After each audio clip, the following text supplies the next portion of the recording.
Mitra Manesh, welcome to the Human Capital Innovations Podcast. Thank you. I'm super excited to have this conversation with you today. You're joining us from LA. I'm here in Utah. It's a beautiful morning here, and hopefully the weather is nice there as well. You know, we're in this pandemic, and we continue to be in a lockdown condition, and people are trying to stay physically and mentally healthy and safe. And as I was preparing for this episode, and as we were sharing, exchanging emails and sharing content and information with each other, I thought, this is a great time and a great topic to focus on leading from the inside out. I know you do a lot of work in this area, and really exploring how this might differ from conventional leadership. I'm looking forward to tapping into your decades of experience and how to be more mindful and start with ourselves, and which will then allow us to have a bigger impact as we lead those around us. So that'll be the focus of our conversation today. As we get started, I wanted to share Mitra's bio with everybody. Mitra Manesh is the founder of Inner Map, an innovative new mindfulness app, and the host of Lights On, a podcast offering support for a mindful life. She is a mindfulness thought leader, storyteller, and educator with over 3.5 decades of experience helping people of all ages and many different cultures to live, love, and lead more consciously at home and at work. Her work is a blend of Western corporate training and Eastern inner-based practices. The result is a unique approach offering knowledge and wisdom in a practical and empowering way. Her clients range from the everyday people seeking peace at home and work, to celebrities seeking balance, to institutions and other entities like the UCLA Mindfulness Awareness Research Center, Amazon, Merrill Lynch, Unilever, UCLA Anderson School of Management, Hugo Boss, and many, many more that I could also list. Beyond mindfulness and corporate work, Mitra has been a human rights commissioner in Ontario, Canada, a commentator and panelist for CBC and Omni TV, and an executive for numerous nonprofit and for-profit entities. Again, what a pleasure to have you joining me today. I really appreciate someone with your background and expertise being willing to come on and share that wisdom with all of the listeners who are joining us today. Mitra, anything else you would like to add by way of personal background, context, anything like that as we get started and then launch into our conversation? No, I think that was already heavy on the introduction, Jonathan. I think people really get a sense of you through conversations far more than background and impressive names that we can all drop. But really, my work its nature is service. I really show up in service.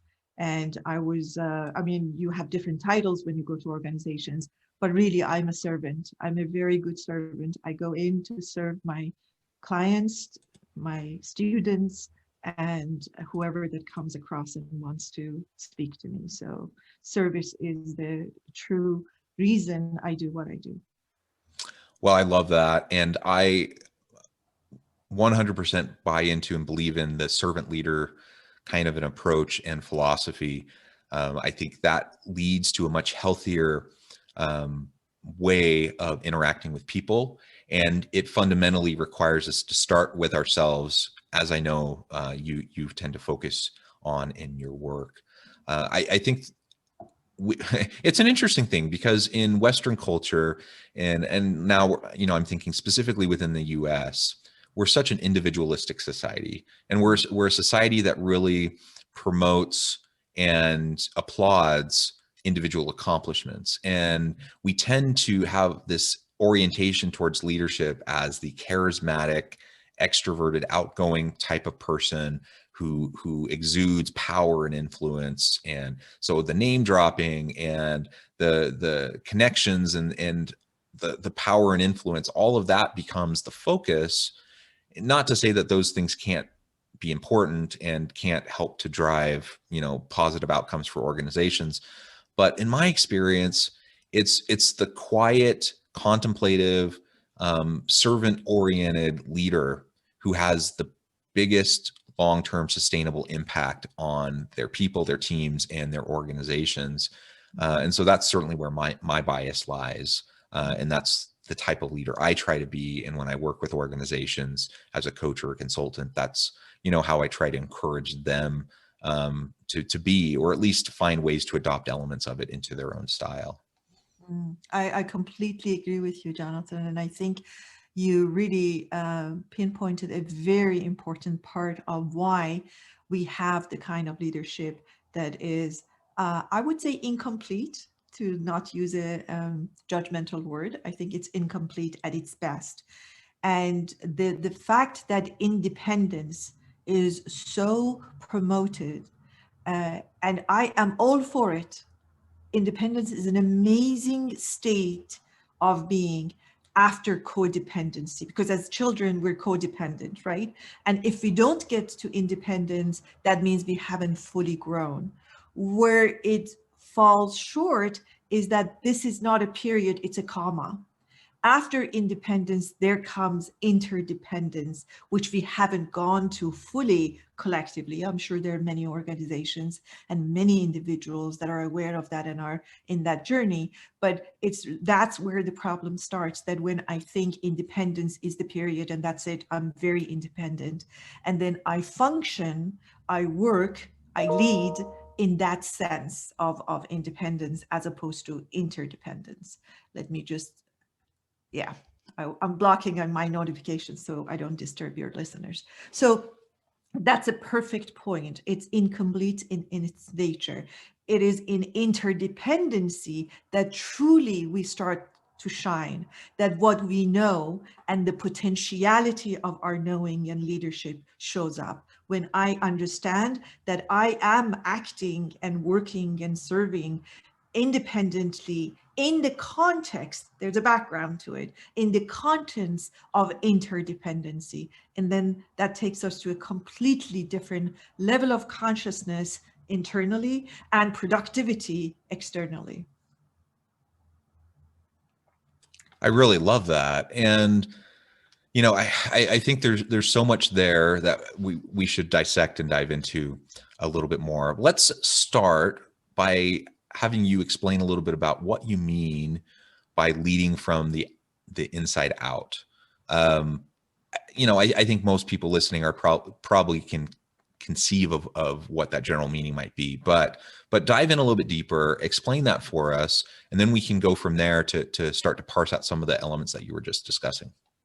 Sure. So anything we do has two aspects to it, anything. So I'm speaking to you with a special tone right now, okay? And then I'm feeling certain way inside of me right now. The further away they are from each other, the less productive and authentic they will be. So if I'm being very nice and gentle and kind and really, sounding, at least looking like I'm listening to you, but inside of me, I'm planning my day and I'm thinking, oh, I wish this would end soon. Then there is a problem, there's a conflict between my outer and my inner.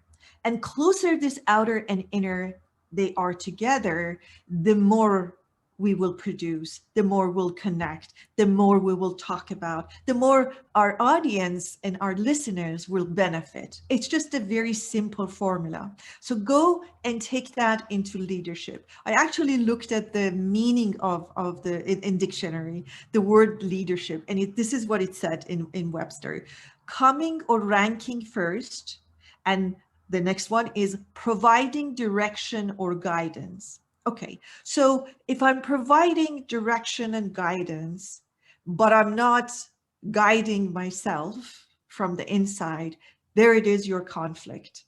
So it's a fascinating area, and when it's so simple, yet so profound, that how I am guiding, what I am saying, what I am suggesting, what I am requesting of you to do as my team member, does that match how I am conducting myself? And I want to really do a PS here, because when I say that, the attention of people, especially A-type people who are, leading most companies, go to perfectionism. And that's not what I mean. I'm not saying that as a leader, I will never make a mistake and I do not need to learn anything. I just mean that I am present to what's going on in me as I am leading outwardly. And I try to bring them together.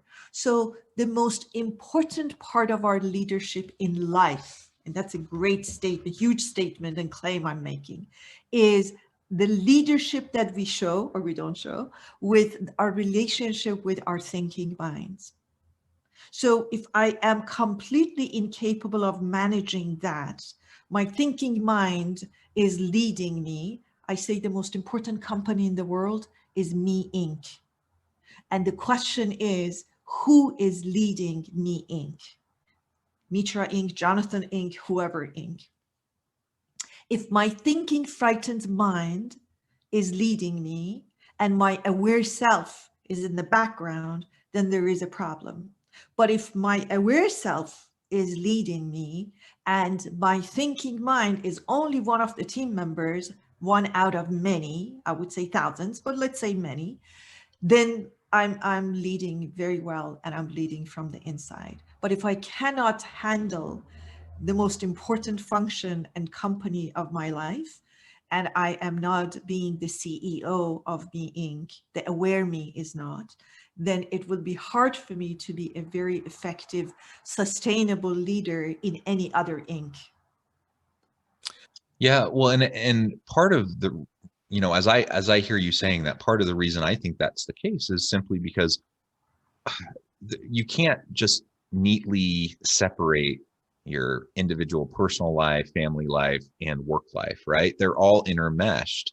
And I think we do ourselves a huge disservice when we pretend like you can compartmentalize and segment them out, because they all influence each other. And so if I'm having a lot of turmoil personally, you know, inside myself or in my important relationships in my family, that's going to bleed over into how I'm working at the company or how I'm leading my people. It just will. There's no way around that. And everyone has their messy lives. We all have good stuff. We all have bad or messy stuff.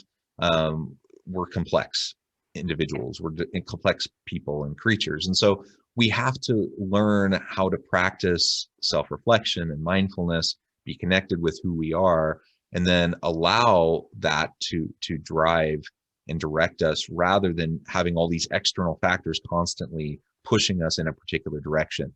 Why are we behaving this way? Well, because we think everyone expects us to behave this way, because society tells us that's the way to behave, because that's, you know, that's the mark of success. I liked that you shared the dictionary definitions. The first definition being, you know, in front, being the leader. Sure, that's one way of looking at leadership, but there's, you know, ancient wisdom tells us that the last shall be first and the first shall be last. And so if we're putting ourselves in a position to lead and guide through empowerment and through building up those around us, in essence, we're putting ourselves last because we're not putting ourselves above anyone. In fact, we're putting ourselves in a position of we need to mentor and coach and direct and guide all of those elements to build up into to create a dynamic team of people that are self-actualized, who are fulfilling their own personal potential. That through that's how we put ourselves first, right? Because then our team is successful, individuals in our team are successful, our team's successful, our organization's successful, we look like a genius, and we are successful as a leader.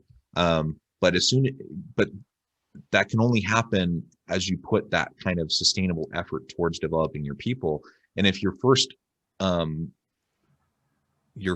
effort and attention, first and foremost, is I need to make myself look good, I need to make sure that I'm on top, usually what that means is we're going to be trying to undermine our competition. We're going to, and rather than building up people around us, we're going to be trying to tear people down so we look better by comparison. And that is not sustainable leadership, even if in the short run we might be in first place in the lead, because in the long run we're going to have dysfunctional relationships, we're going to have an untrusting culture, and productivity and innovation will decline. Yes. So yes, I agree with you completely in everything you said. So the number one thing you said was the home life and work life.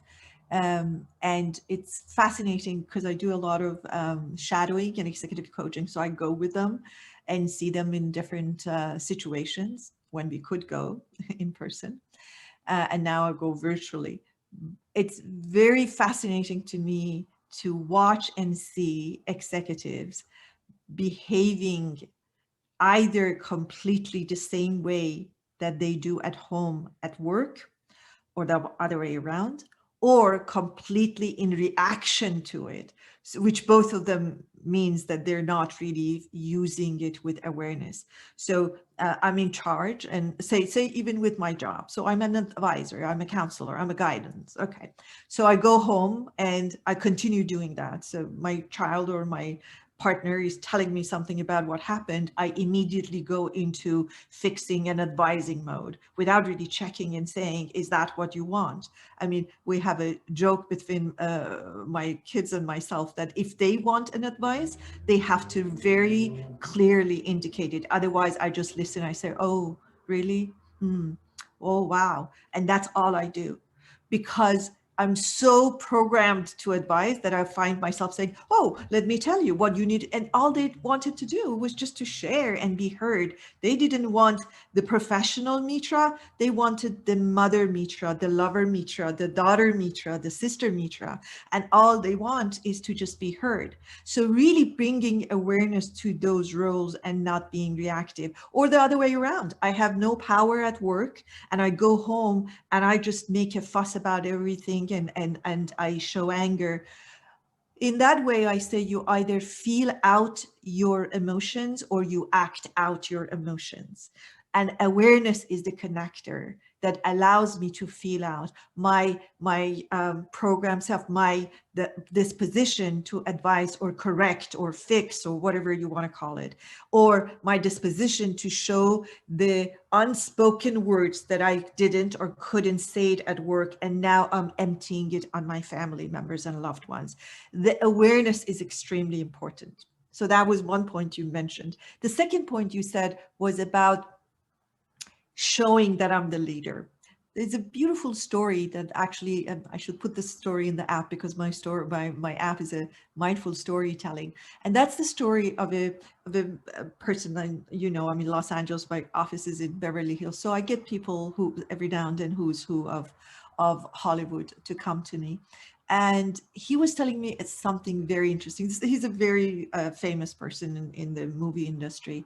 And he said, you know what, Mitra, when I first started to get roles, he said, like, I would try hard and I would make sure that like people, my friends and people who know me would come to it and see me. He started in theater. And then he said, I got into movies. I would make like a small role. I would make a clip of it, watch the reel at between 1305 and 1806. I'm going to be there. And then he said, I became famous and I was on Billboard, and then I stopped telling people. And then people told me, oh, we were driving by such and such, or I was in New York and I saw this, and I was in LA and I saw that. And then he said, now people tell me that they've seen me and they were, is that happening? Is that true? Is the next movie coming out? And oh, they say it was so many $1 million. Is that true? And I thought that's the story of us not having to tell anybody we're the leader. We're good at this. We've made it. Because when you have, you know what? You don't need to say it. If you're showing it, you don't need to be telling it, because everybody can see. It's so obvious that you don't need to say, I'm a really good leader. You know what I did yesterday? I'm doing this. By the way, this is my company. Like, you don't need to say all of those things. And by the way, the leaders usually are not the people who have the title, in my experience. When I go to boardrooms, I take a note of who is, because I'm a silent observer, take a note of the powers in the room. And then I check with whoever I am with, and I say, like, who's this person? What is their position? Where is that? And I identify their future leaders that way, because you can just smell it, who is talking from the power from within, and who's trying to just impress everybody and says all the right words or is frightened to say anything. And that's the true sign of a leader, that when the power comes from within, when you truly have something to share, when you really care about the collective, the interconnectedness and bigger picture of the company or the world, depending on what you're leading. Yeah, I really love that. I'm wondering if you have any specific tips or approaches that we can start practicing today. Like what if you had to just point out like one or two things that I can start doing right now today, anyone listening, they can start to better lead themselves from the inside out, starting with themselves so that they can be better for the people they lead at work or in their home or in their community, wherever. What would those one or two things be? So I'm obsessed with three. Let me just give you three. Well, the first point is really creating the person, the leader that I want to be. Because, and by that, I don't mean the outwardly look, but I'm talking about what kind of a leader. We usually have a role model in mind or in our memory. I always create, so here's I'm giving out my secret. I always help my clients to create the avatar of who they want to be in their leadership. So who is that person? How does that person speak? How does that person show up in meetings? How does that person lead? So you create that, and it's a skeleton of it. There's not a lot of details, but it has a general feel and a general look to it. Okay, inwardly and outwardly. So that's the first step. Then if you're a leader, you're either responsible for a part of an organization or the whole organization. And then I want that avatar of the whole organization to be created. I want to have a company that fill in the blank, or I want to run a department that fill in the blank.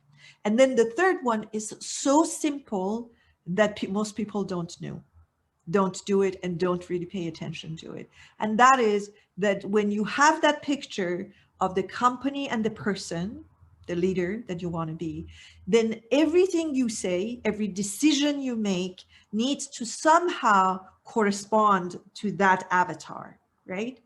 And to do that and to unprogram the programmed self that just wants to just shoot and say something or make a decision, we need to create a pause between our auto self and our aware self.